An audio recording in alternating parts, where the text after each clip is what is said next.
An einem besonders schönen Freitagabend macht der Meisterdetektiv Nick Knatterton einen Spaziergang mit kleinen Trimmdich-Einlagen. Kinnhaken vor und rückwärts, etwas Karate.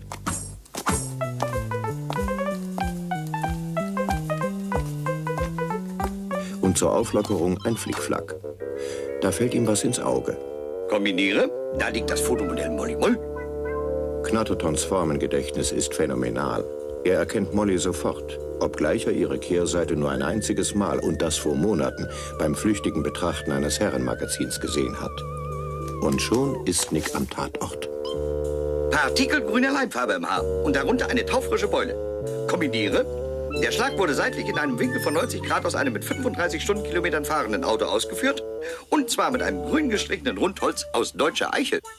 Knattertons überscharfer Blick entdeckt selbst da etwas, wo der Laie mit bloßem Auge absolut nichts sieht.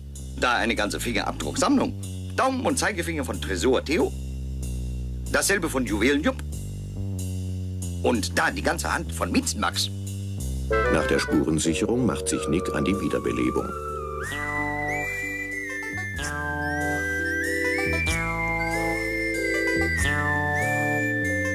Als Molly die ersten Lebenszeichen von sich gibt, fällt Nick schon wieder was ins Auge. Kombiniere, da liegt Hinke Hugo. Woran erkennt Nick den Ganoven Hinke Hugo? An der stärker abgenutzten rechten Schuhsohle.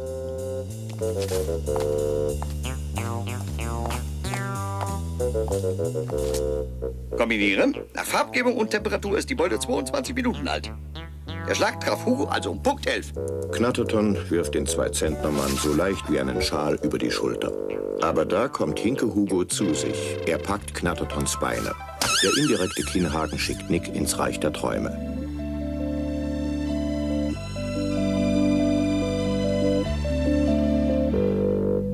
Aber schon ist er wieder voll da. Hinke Hugo ist verschwunden und auch Molly ist weg. Aber nun kommt die Polizei als Freund und Helfer. Sie hält Nick ein Farbfoto vor die Nase und will wissen, ob er diesen Mann gesehen hat. Das Foto wurde vor einer Viertelstunde von dieser automatischen Kamera aufgenommen, als das Schaufenster des Juweliers Kuno Klunker ausgeraubt wurde. Es ist einwandfrei Hinke Hugo. Kombiniere, Hinke Hugo ist nicht der Täter. Na nun werden jetzt viele mit Recht sagen, der Mann auf dem Foto muss doch der Täter sein. Nick sah nämlich hinter dem Kopf Hugos die Ecken eines grauen Filzhutes hervorgucken. Und hier an Hugos Taille 2 Stoffteile, die nicht zu Hugos Jacke gehören. Und ein Stückchen fremden Handrücken mit einem Leberfleck. Und den Leberfleck kennt Nick. Es ist die Hand Juwelenjupps. Kombinieren. Juwelenjupp fand Hinke Hugo um 11:02 Uhr niedergeschlagen und bewusstlos auf der Straße. Er schleppte den Bewusstlosen zum Juweliergeschäft Klunker, setzte ihm eine Sonnenbrille auf und hielt ihn während der Tat vor sich, um die automatische Kamera zu täuschen. Nach der Tat schleppte er Hugo zurück und legte ihn auf den alten Platz, wo ich ihn um 11:22 Uhr fand. Und was will der Zufall? Der so selten gnädige Zufall will, dass Juwelenjupp ausgerechnet in diesem Moment vorbeikommt. Kombiniere, das ist Molly Molls Hinterkopf. Durch kräftiges militärisches Hacken zusammenschlagen löst Nick die in seinen Schuhabsätzen verborgenen Mini-Fahrgestelle aus.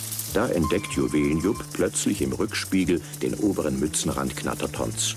Er zieht einen Hebel, der den Kofferraumgriff aus seiner Befestigung löst. Jupp betätigt einen zweiten Hebel, der den von ihm selbst konstruierten Kanaldeckelhochreißer in Betrieb setzt. Jeder andere würde die Verfolgung jetzt aufgeben, Nick aber nicht. Er fällt in das Dienstfahrzeug der städtischen Kanalinspektion.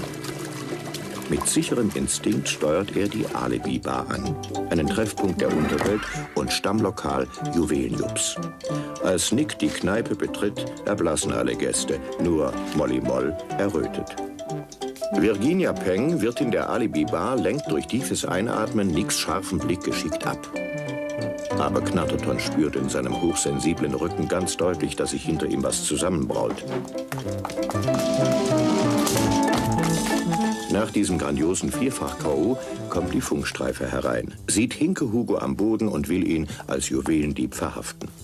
Aber Knatterton beweist anhand des Tatfotos, dass Juwelenjupp der wirkliche Täter ist. Und wo sind die geklauten Juwelen? Jupp hat sie der naiven Molly heimlich in die Handtasche praktiziert. Und wieder einmal hat Meisterdetektiv Nick Knatterton einen Unschuldigen vor dem hart zuschlagenden Arm der Gerechtigkeit bewahrt. Aber wer haut jeden Freitag um 11 harmlose Passanten um, ohne ihnen etwas zu rauben? Knatterton ruft sich die Tatorte noch einmal genau ins Gedächtnis zurück. Hier lag Molly Moll, ohne Bewusstsein, aber mit einer Beule. Hier fand Nick den niedergeschlagenen Hinke-Hugo. Und an allen diesen Punkten traf andere nächtliche Spaziergänger ein umwerfender Schlag. Es ist kurz vor 11. Nick will den Kopf hinhalten und hofft, dass ihn in den nächsten Sekunden ein Schlag trifft. Er braucht den Schlag allerdings nicht zu fürchten, denn er hat seinen künstlichen Hinterkopf angelegt. Sie sehen jetzt in schematischer Darstellung die Konstruktion dieses schlag- und schussfesten Hinterkopfschutzes. Diese punktierte Linie zeigt Nicks von der Natur offensichtlich so gewollte Kopfform. Den Zwischenraum bis zur hinteren Mützenkante füllt eine Schicht Schaumgummi mit einer Auflage aus fleischfarbenem deutschen Edelstahl. Und nun sehen wir ganz deutlich, wie Knatterton sein linkes Ohr spitzt. Er hört ein Motorengeräusch, das ihm bekannt vorkommt. Kombiniere der Wagen Juwelenjupps mit der Spezialkarosserie. Was Nick aber nicht weiß, den Wagen lenkt Virginia Peng, die Wirtin der Alibi-Bar. Sie betätigt einen Knopf am Armaturenbrett, der den eingebauten Füßewegreißer ausfahren lässt. Knatterton erwartet einen Schlag gegen seinen künstlichen Hinterkopf, aber stattdessen verliert er den Boden unter den Füßen.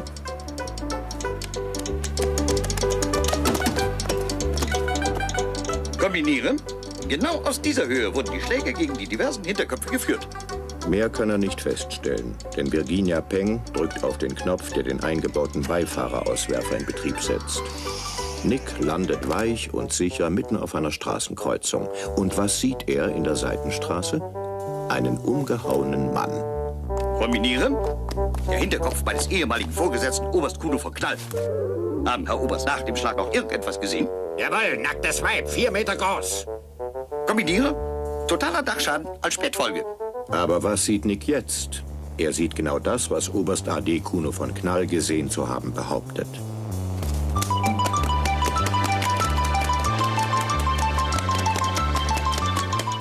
Kombiniere.